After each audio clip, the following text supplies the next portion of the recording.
If you've just started playing Magicmon World, one of the first things you'll notice is how many different pets the game throws at you. Some pets are perfect for early game farming, some completely carry boss fights, and others are honestly just there looking cute while doing absolutely nothing useful. And when you're already trying to figure out the best class, skill combos, and upgrades, picking the wrong pet can slow your progression down way more than you'd expect.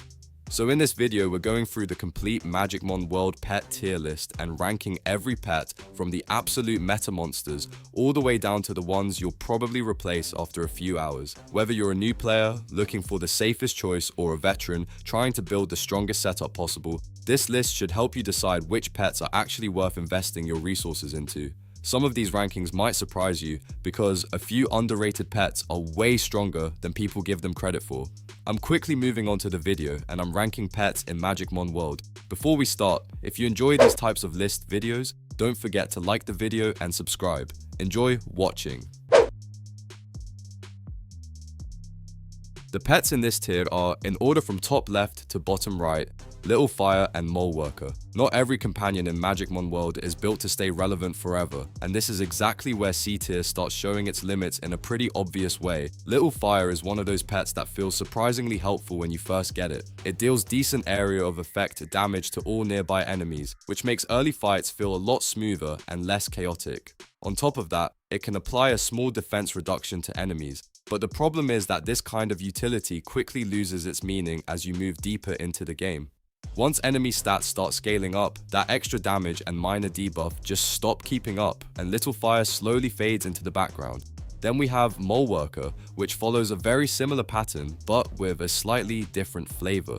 It also provides decent area of effect damage and can chip away at the overall health of groups of enemies, which again sounds useful at first glance. The issue is that it brings absolutely no utility to the table beyond raw damage. There are no special effects, no unique mechanics, nothing that gives it long-term value. So once stronger pets start appearing, Mole Worker becomes more of a temporary placeholder than a permanent pick. So when you look at both of them together, the pattern is pretty clear. They are the kind of pets that help you survive the early and mid stages without too much stress, but they completely fall off when real progression kicks in. In a way, they do their job. They just do it on a timer that runs out a lot faster than you would like.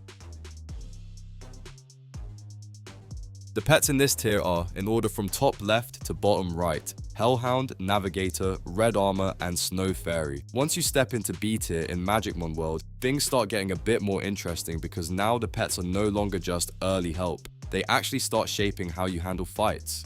Navigator is a pretty solid support style companion when everything is going smoothly. It can boost your overall damage output with decent buffs, which basically means your character starts hitting noticeably harder without needing extra effort. On top of that, it can slow down enemies, giving you some extra space to breathe when fights get crowded or messy. But the problem with Navigator shows up when the game starts pushing into late progression.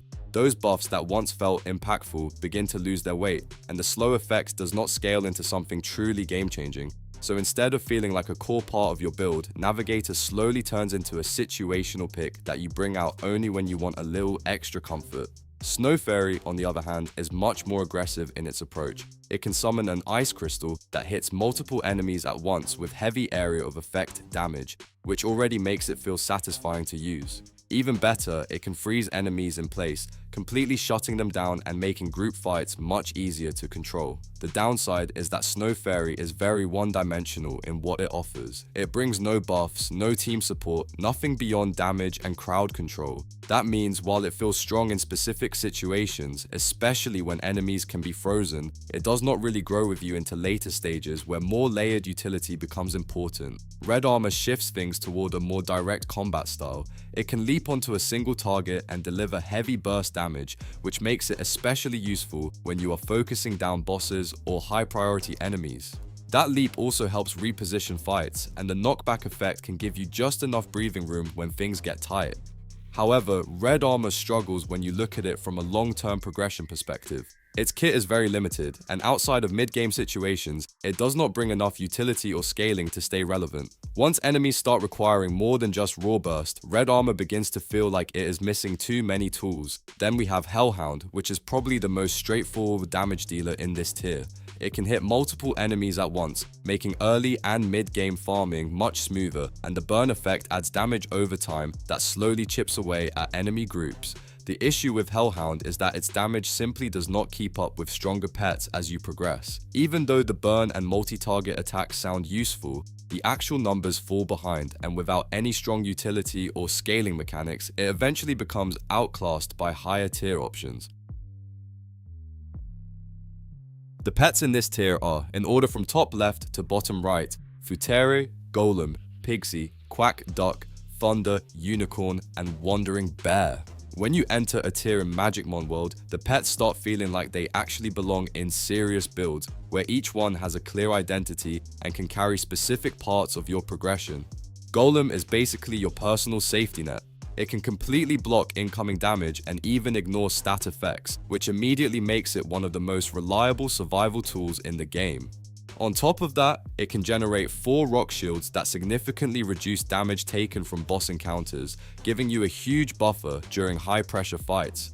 The trade-off is just as clear though. Golem does not contribute any damage or healing buffs, so while it keeps you alive, it does not help you finish fights faster.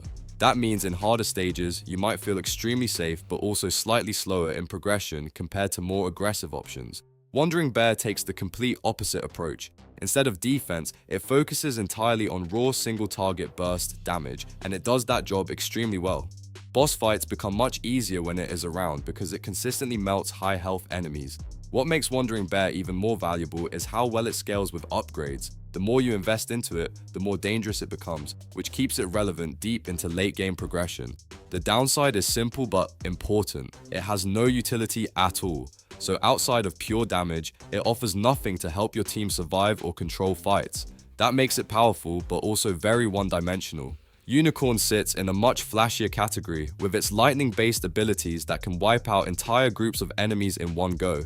Its area of effect damage is extremely high, and when timed correctly, it can completely reset a fight in your favor. On top of that, it scales very well if you prioritize upgrades early, which means it can stay relevant much longer than most AoE-focused pets. However, just like others in this tier, it lacks utility, so it is strong but not flexible.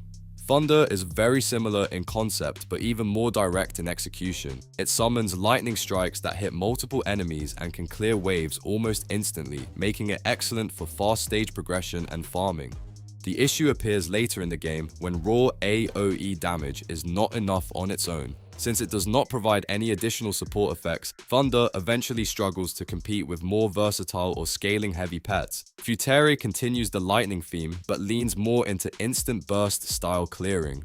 It can wipe enemies out in a single moment, making high-level stages feel much smoother when everything aligns properly. However, its performance is inconsistent if upgrades are not properly prioritized. When underdeveloped, it loses a lot of its impact, which makes it slightly unreliable compared to more stable A-tier picks. Pigsy is one of the more straightforward AoE damage dealers in this tier. It can clear multiple enemies at once and helps a lot during early to mid-game progression when enemy waves start getting denser. But as you move forward, its scaling becomes a clear weakness.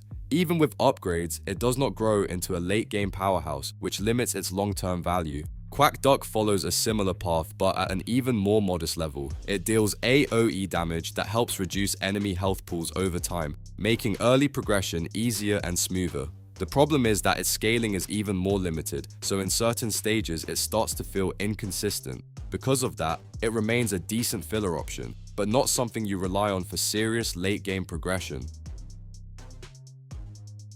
The pets in this tier are, in order from top left to bottom right, Earthshaker, Fox Beauty, Hellfire, Ice Priest, Mermaid, Walrus Man, and Wu Xiao Kong. Once you reach S tier in Magicmon World, the pets stop feeling like helpers and start feeling like core systems that can completely change how fights play out. Mermaid is one of the strongest survivability-focused companions in the game. It can restore a portion of the master's health, which immediately makes tough encounters much more forgiving. On top of that, it can summon waves that deal solid area of effect damage around you, so it is not just defensive support but also contributes to offense in chaotic fights. It also brings a very important layer of control through its slow effect. By reducing enemy movement speed, it takes a lot of pressure off you during late game content, where even small moments of control can decide whether you survive or get overwhelmed. Ice Priest, on the other hand, is all about freezing the battlefield. It can apply freeze effects to multiple enemies at once, which already gives you a massive advantage by limiting enemy actions and creating openings for burst damage. When the freeze effect fully triggers, it can also deal huge area of effect damage, meaning it is not just crowd control but also a strong damage tool. In many situations, it can completely swing a fight by locking enemies down and punishing them at the same time. Walrusman brings a much more physical, impact-heavy playstyle. It can summon an iceberg that deals significant area of effect damage to all nearby enemies, making it extremely effective for clearing dense enemy waves. What really makes Walrusman shine is its utility through knockback effects. Pushing enemies away creates breathing room in tight situations, which is incredibly valuable when fights get chaotic and positioning starts to matter more than raw damage. Wu Xiaokong is often considered the peak of offensive design in the entire game. It delivers massive area of effect damage capable of wiping out high-tier enemies in a single attack, making it one of the fastest clearing pets available. On top of that, it has an execute mechanic that instantly finishes enemies below 20% health. This makes both wave clearing and boss fights significantly smoother, since it removes low health threats instantly instead of letting them linger. It also applies the Fire Fear status effect, which increases the damage enemies take for a short period. This makes Wu Xiaokong not just a damage dealer, but also a massive amplifier for your entire setup. Hellfire focuses on consistent pressure rather than burst execution. It can launch a fireball that deals strong damage within a small radius, which helps a lot during mid and late game progression where enemies start grouping and surviving longer. Its burn effect adds damage over time, slowly weakening enemies even after the initial hit. This combination of burst plus damage over time makes it one of the most reliable damage-focused pets in the game. Fox Beauty offers a more balanced approach between control and damage. It deals solid area of effect damage while also being able to charm locked enemies, which temporarily turns dangerous situations into manageable ones. This charm effect is especially useful in mid to late game stages where controlling enemy behavior becomes just as important as dealing damage. It creates openings that would normally not exist. Earthshaker is easily one of the strongest support-oriented pets available. It provides healing over time, which alone already makes it extremely valuable for survivability in long fights. On top of that, it also grants both defense and attack buffs, meaning it supports both survival and damage output at the same time. Because of this combination, Earthshaker remains useful in almost every stage of progression, from early fights all the way to endgame content. The video ends here. See you in another video. Don't forget to subscribe.